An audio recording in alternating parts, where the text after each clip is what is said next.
Hello everyone. ఈరోజు మీషోలో మనం ప్రొడక్ట్స్ ఎలా అప్లోడ్ చేయాలో చూద్దాము. ఫస్ట్ అయితే మీషో యాప్ ఓపెన్ చేసుకున్నాక మన ఐకాన్ మీద క్లిక్ చేస్తే పైన గో టు సప్లయర్ హబ్ అని ఉంటుంది. అది ప్రొసీడ్ నొక్కామంటే మనం సప్లయర్ హబ్ అనేది ఓపెన్ అవుతుందనమాట.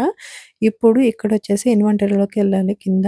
ఆ ఇన్వెంటరీలోకి వెళ్ళిన తర్వాత మన ప్రొడక్ట్స్ అయితే యాడ్ చేసుకోవాల్సి ఉంటుంది. మనం ఏ ప్రొడక్ట్ యాడ్ చేసుకోవాలనుకుంటున్నామో అని దాన్ని బట్టి ఆ పిక్స్ అయితే అప్లోడ్ చేయాల్సి ఉంటుంది. మన దగ్గర ఎన్ని పిక్స్ ఉంటే అన్ని పిక్స్ కూడా అప్లోడ్ చేయొచ్చు. కలర్‌ని బట్టి అప్లోడ్ చేయొచ్చు. నేనైతే ఇప్పుడు ఈ క్లిప్స్ అనేవి యాడ్ చేస్తున్నాను. నేనైతే 3 పిక్స్ యాడ్ చేసుకున్నాను. ఇప్పుడు ప్రొడక్ట్ నేము, ప్రొడక్ట్ డిస్క్రిప్షన్ అనేది మనం రాయాల్సి ఉంటుందనమాట. అంటే ఆ ప్రొడక్ట్ గురించి నేమ్ ఏంటి, దాని గురించి కొంచెం డిస్క్రిప్షన్ యాడ్ చేసుకున్న తర్వాత నెక్స్ట్‌కైతే ఎళ్ళాల్సి ఉంటుంది. ఆ నెక్స్ట్‌కెళ్ళిన తర్వాత మనం బేసిక్ డీటెయిల్స్ అనే దానికి వెళ్తామనమాట.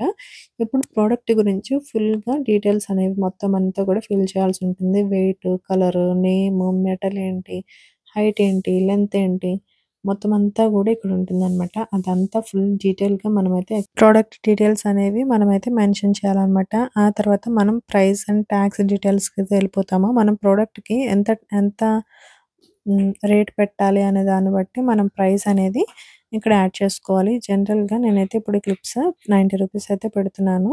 ₹90 మీషో వాడు షిప్పింగ్ చార్జెస్ ఏసుకొని కస్టమర్ ప్రైస్ అయితే 157 చూపిస్తున్నాడు. కానీ నేను పెట్టిన ప్రైస్ కంటే కూడా నా బ్యాంక్‌కొచ్చేది జస్ట్ ₹77 మాత్రమే వస్తదనమాట. ఇక్కడ మన దగ్గర కొంచెం కలెక్ట్ చేసుకుంటాడు అండ్ కస్టమర్ దగ్గర ఎక్కువ కలెక్ట్ చేసుకుంటాడనమాట. షిప్పింగ్ చార్జెస్ అనేవి మీషోలో ఫ్రీ డెలివరీ అని అంటాడు కానీ కస్టమర్ దగ్గర ఇవంతా ప్రైస్ కూడా కస్టమర్ దగ్గరే వసూలు చేస్తాడు. నార్మల్‌గా సేల్ చేసేవాళ్ళు తక్కువ ప్రైజే పెడతారు. కానీ మీషో వాడు డెలివరీ చార్జ్ చేసుకొని అది కస్టమర్‌కి చాలా ఎక్కువగా చూపిస్తాడనమాట. నేనైతే సేమ్ ప్రొడక్ట్ ఆన్‌లైన్‌లో జస్ట్ ₹50కే సేల్ చేస్తాను. నేననే కాదు అందరూ కూడా నార్మల్‌గా సేల్ చేసేదానికంటే మీషోలో కొంచెం ఎక్కువ ప్రైజెసే పెడతారు. ఎందుకంటే మన ప్రొడక్ట్ రిటర్న్ గాని వచ్చిందంటే ₹150 కట్ చేసుకుంటారు డెలివరీ చార్జెస్‌కి. సో, అందుకని అందరూ నార్మల్‌గా కంటే కొంచెం ఎక్కువ ప్రైజెస్ పెడతారు. ఇప్పుడు మనం నెక్స్ట్ మొత్తం ప్రైస్ డీటెయిల్స్ వచ్చేసిన తర్వాత నెక్స్ట్‌కొచ్చేసి సబ్మిట్ కొట్టేయడమే. ఒకసారి క్యాటలాగ్ మొత్తం మనం చూసుకొని సబ్మిట్ క్యాటలాగ్ కొట్టేస్తే మనకైతే ఇక్కడ క్యూసీ చెకింగ్‌లోకైతే వచ్చేస్తుంది. క్యూసీ ఇన్ ప్రోగ్రెస్ అని వచ్చింది చూసారా ఇప్పుడు.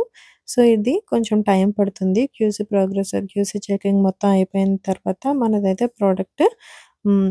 యాక్టివేట్ అయిపోతదనమాట. ఒక్కొక్కసారి క్యూసీ ఎర్రర్ వస్తది ఇట్లా. క్యూసీ ఎర్రర్ వచ్చిందంటే అంత ఈజీగా అవ్వదు. అది మళ్ళీ మనం కొత్తగా అప్‌లోడ్ చేసుకోవడం బెటర్ అనమాట.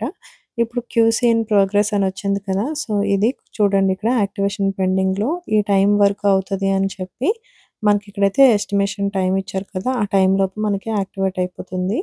సో, ఇట్లా అయితే మనం ప్రొడక్ట్ అనేది అప్‌లోడ్ చేయాలి మీషోలో. అయిపోయిందండి. మీషోలో అయితే ప్రొడక్ట్ ఇలా అప్‌లోడ్ చేసుకున్నాము. దీని గురించి ఇంకేమన్నా మీకు డీటెయిల్‌గా కావాలంటే మళ్ళీ కామెంట్ చేయండి. మీకు మళ్ళీ అర్థమయ్యేలాగా వీడియో అయితే చేసి పెడతాను. థాంక్